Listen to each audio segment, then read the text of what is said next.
সমাধি আসন রয়েছে শ্রী বৃন্দাবনে লোকনাথ গোস্বামী পাদের সমাধি মহাপীঠে ওনার গঙ্গানারায়ণ চক্রবর্তী, কৃষ্ণচরণ চক্রবর্তী, বিশ্বনাথ চক্রবর্তী সকলেরই সমাধি রয়েছে, কিন্তু ঠাকুর মহাশয়ের তো শ্রীবিগ্রহই পাওয়া যায়।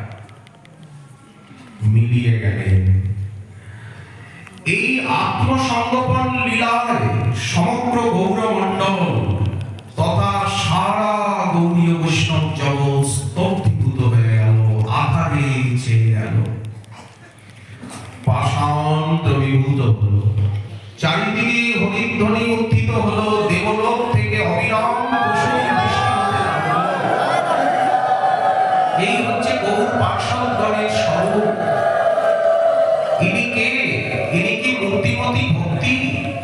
মূর্তৈব ভক্তি কিমিয়ং কিমেশ বৈরাগ্য সারস্তনু। কে ইনি? সম্ভাব্যতেজ কৃতিভি সদৈব তস্मै নমঃ শ্রীল নরোত্তমায়। বিশ্বনাথ চক্রবর্তী পাদ নরোত্তম অষ্টক লিখেছেন, লোকনাথাষ্টক লিখেছেন, কৃষ্ণচরণ চক্রবর্তীর অষ্টক লিখেছেন, ওনার গুরুপাদ পদ্ম রাধারমণ চক্রবর্তীর অষ্টক লিখেছেন। এতগুলি ওনার স্তবামৃত লহরীতে।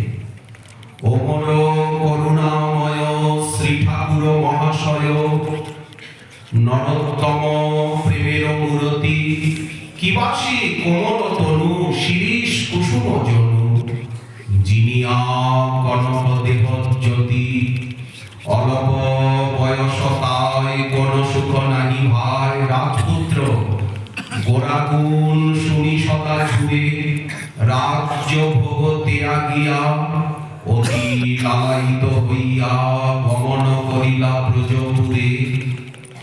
কিভাবে ভক্তি পেতে হয় দেখাচ্ছেন সাধনা করে। প্রবেশিয়া বৃন্দাবনে পরম আনন্দ মনে, লোকনাথ পদে আত্মসমর্পিল, কৃপা করি লোকনাথ করিলেন আত্মসাৎ, রাধা কৃষ্ণ মন্ত্র দীক্ষা দিল। নরোত্তম চেষ্টা দেখি বৃন্দাবনে সবে সুখী, প্রাণীর সমান করে স্নেহ, শ্রীনিবাস আচার্য সবে যে মর্ম তাকে বা জানে। প্রাণ এক ভিন্ন মাত্র দেহ, শ্রী রাধা বিনোদ দেখি সদাই জুড়ায় আখি। সেই শ্রী রাধা বিনোদ বর্তমানে জয়পুরে আছেন। শ্রী রাধা বিনোদ দেখি সদাই জুড়ায় আখি, প্রভু লোকনাথ সেবায় রত। ভক্তি শাস্ত্র অধ্যয়নে জীবস্বামীপদের কাছে মহানন্দ বারে মানে মনে পূর্ণ হইল অভিলাষ যত। রাধারানীর সাক্ষাৎ দর্শন পেলেন, ভজন সিদ্ধি লাভ করলেন। প্রভু অনুমতি মতে শ্রী ব্রজমণ্ডল হইতে শ্রী গৌরমণ্ডলে প্রবেশিলা। প্রভু অনুগ্রহ বলে নবদ্বীপ নীলাচলে ভক্তগৃহে ভ্রমণ করিলা। কিবাসে মধুর রীতি খেতুরি গ্রামেতে স্থিতি, সেবে গৌর শ্রী রাধারমণ, শ্রীবল্লভী কান্ত নাম, রাধাকান্ত রসধাম, রাধা কৃষ্ণ শ্রী ব্রজমোহন।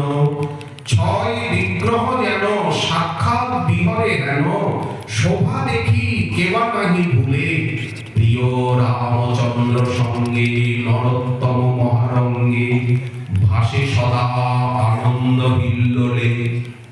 এই যে প্রচার রস, এই যে বিতরণ রস, দুটো দিক আছে। এক হচ্ছে আস্বাদন, এক হচ্ছে আস্বাদন করে বিতরণ।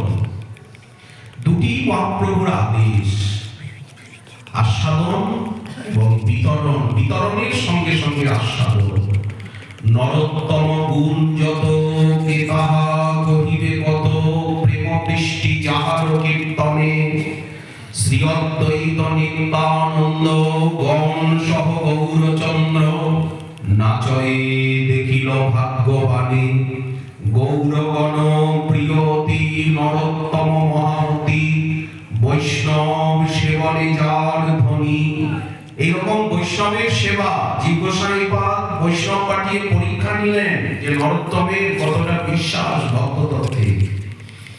অদ্ভুত কিবা অদ্ভুত দয়াবান, কারে বা না করে দান, নির্মল ভগতি চিন্তামণি, পাষণ্ডী অসুরগণে মাতাইলা গোরা গুণে, বিহ্বল হইয়া প্রেম রসে অলৌকিক ক্রিয়া যার, হেন কি হইবে আর সেনা যশ বসে দেশে দেশে। সমগ্র বাংলাদেশ ধন্য হয়ে গেল, আসাম, ত্রিপুরা, মণিপুর ধন্য হয়ে গেল। শ্রীনিবাস আচার্য প্রভু রাঢ় বাংলাকে ভাসালেন, আর উনি বারেন্দ্র ভূমিকে ভাসালেন, আর শ্যামানন্দ প্রভু সমগ্র উড়িষ্যা, মেদিনীপুর, আন্ধ্র, তামিলনাড়ু অবধি প্রচার করলেন। আর আমাদের শ্রীরূপ সনাতনীগণ যারা, তারা সমগ্র উত্তর ভারত, পশ্চিম ভারতে ধন্য। দুই সেনাপতিরে পাঠাইলা বৃন্দাবন, পশ্চিমের লোক সব মূর্খ অনাচার, দুই ভাই তাহা প্রচারিলা ভক্তির আচার। শ্রীরূপ সনাতনের শাখা সমগ্র উত্তর ভারত, পশ্চিম ভারত, পাঞ্জাব, মুলতান সবকে ধন্য করল।